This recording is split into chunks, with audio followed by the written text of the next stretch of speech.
Salut les topiens! Aujourd'hui, on se retrouve pour parler à nouveau de la plus belle extension des parcs Disney. Ce sera une vidéo spécifiquement consacrée à cette extension dont l'ouverture approche et dont de nouvelles images circulent en ce moment, soit sur les réseaux sociaux, soit parce que directement Disney publie des contenus à ce sujet. Fantasy Springs, on peut dire pratiquement sans aucune hésitation qu'il s'agit actuellement du projet créatif de Walt Disney Imagineering le plus ambitieux. C'est une extension qui se situe à Tokyo DisneySea, dans le second parc du resort Tokyo Disneyland. Fantasy Springs, c'est d'abord une source d'eau magique qui va vous conduire dans un monde de fantasy où prennent vie des grands classiques Disney. Et à l'intérieur de cette zone, il y a en réalité 3 thématiques qui seront proposées aux visiteurs. Une thématique dont on a déjà beaucoup parlé sur cette chaîne, World of Frozen. Il y aura également une zone Peter Pan. Et enfin, pour la toute première fois dans les parcs Disney, il y aura une zone et une attraction Réponse. Le tout s'articule autour d'un hôtel de luxe qui sera situé au fond du land. Et il paraît qu'il sera l'hôtel le plus cher, le plus luxueux de tous les parcs Disney du monde. À l'origine, cette extension, elle devait ouvrir en 2023 à l'occasion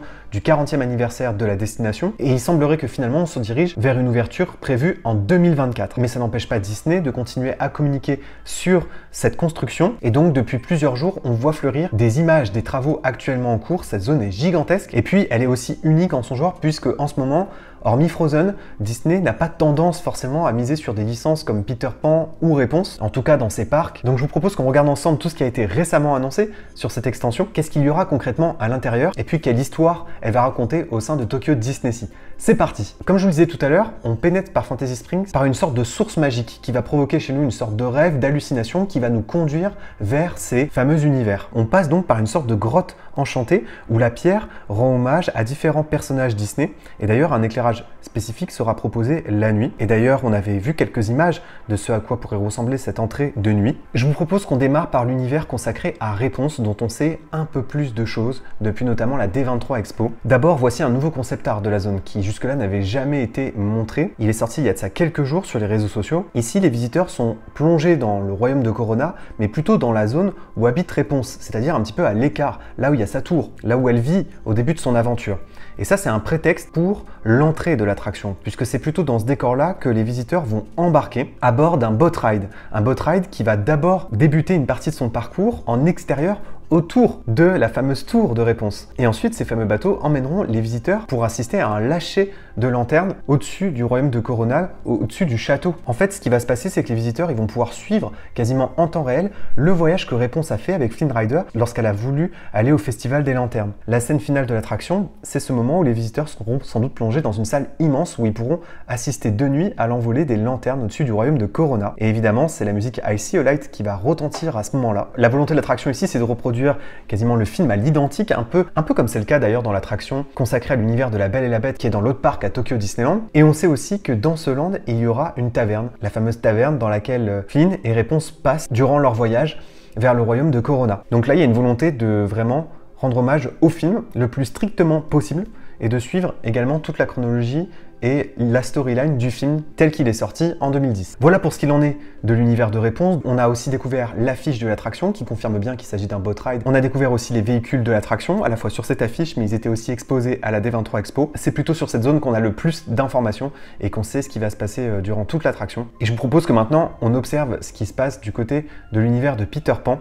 C'est assez étonnant de voir ça dans les parcs Disney, le retour de Peter Pan. Peter Pan, c'est déjà une attraction emblématique dans les parcs Disney, c'est Peter Pan Flight. Peter Pan Flight, c'est aussi une attraction qui est proposée à Tokyo Disneyland dans l'équivalent du Magic Kingdom. Donc pourquoi se plonger à nouveau dans l'univers emblématique de Peter Pan, qui est l'une des toutes premières attractions de l'histoire des parcs Disney, qui est une attraction encore adorée par le public, dont le principe technique est quand même assez unique, sur un univers assez incontesté. Alors déjà, la première volonté là, des Imagineers, c'est de proposer un décor que nous on a à Disneyland Paris, que c'est vrai qu'il n'y a pas forcément ni à Tokyo DisneySea ni à Tokyo Disneyland. Donc forcément, un peu comme à Disneyland Paris, vous vous retrouvez en face du Jolly Roger. Tout autour, en revanche, il y a un peu plus de montagnes, c'est un peu plus montagneux que dans notre version. Et puis il y a aussi le School Rock, qui est aussi présent à Disneyland Paris. C'est des décors qui ont déjà existé aussi à Disneyland en Californie. Et donc, quelle sera l'attraction proposée dans cette zone consacrée à l'univers de Peter Pan? Comment c'est possible de faire une attraction encore plus emblématique que celle qui était proposée jusque-là. C'est tout de même intéressant de voir ce qu'ils vont proposer là, et c'est là qu'il y a le plus de mystère.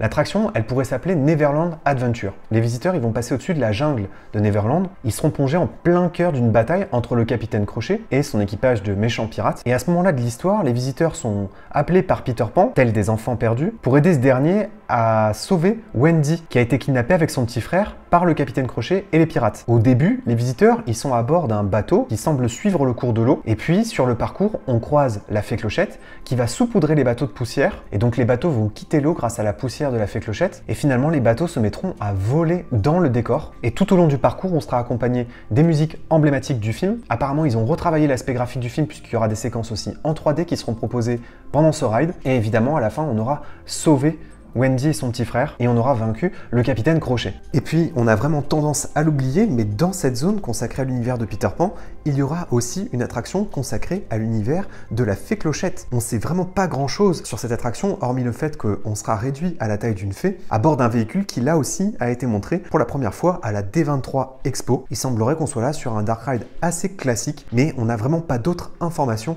à ce sujet. Et puis bien entendu, il sera aussi sans doute possible de rencontrer les personnages, mais là ça vaut pour toutes les zones qui seront présentes dans Fantasy Springs. Et enfin, dans cette zone, il y a aussi bien sûr le World of Frozen dont on parle très régulièrement en ce moment sur la chaîne. Un World of Frozen qui est un peu différent des deux autres. Pourquoi il est différent? D'abord parce que l'entrée de l'attraction ne se fait pas au même niveau que dans les autres landes. Dans les vidéos précédentes, je vous ai dit qu'on entrait par le château. En fait, c'est l'inverse. C'est à Tokyo qu'on entre par le château et c'est à Disneyland Paris et à Hong Kong Disneyland qu'on entre par une tour qui sert de prétexte en dessous de la montagne, en plein cœur de la ville, du village. Comme dans l'attraction consacrée à l'univers de La Belle et la Bête, eh bien c'est par le château d'Arendelle que les visiteurs démarrent l'aventure. Il y a une autre différence aussi, qu'on n'a pas réellement mentionnée sur la chaîne. Lors de la D23 Expo a été montré l'animatronics qui sera proposé dans cette version de l'attraction. En principe, c'est Frozen Ever After, mais il se pourrait qu'il y ait une petite différence au niveau des audio animatronics, puisque l'audio animatronics qui a été montré à la D23 Expo, qui est censé être celui qui sera présenté dans la version de Tokyo, est un audio animatronics, disons classique, qui n'utilise pas les projections au niveau du visage, alors que nous, on pourrait avoir une version plus proche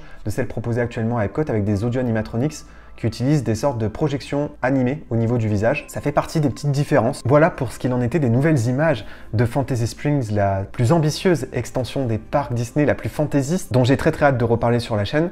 Ouverture prévue en 2024. Et d'ici là, bien sûr, de nouvelles images vont sans doute apparaître et on en parlera bien sûr ensemble sur la chaîne jusqu'à son ouverture. Sur la chaîne, à chaque fois qu'on parle de Tokyo, vous êtes toujours très enthousiaste sur ce qui est proposé dans ces parcs. Et donc n'hésitez pas à me dire en commentaire quelle est l'attraction parmi ces trois propositions, ces trois univers qui vous tente le plus. Et d'ici que ça ouvre, n'oubliez pas que vos rêves sont éternels. Bye!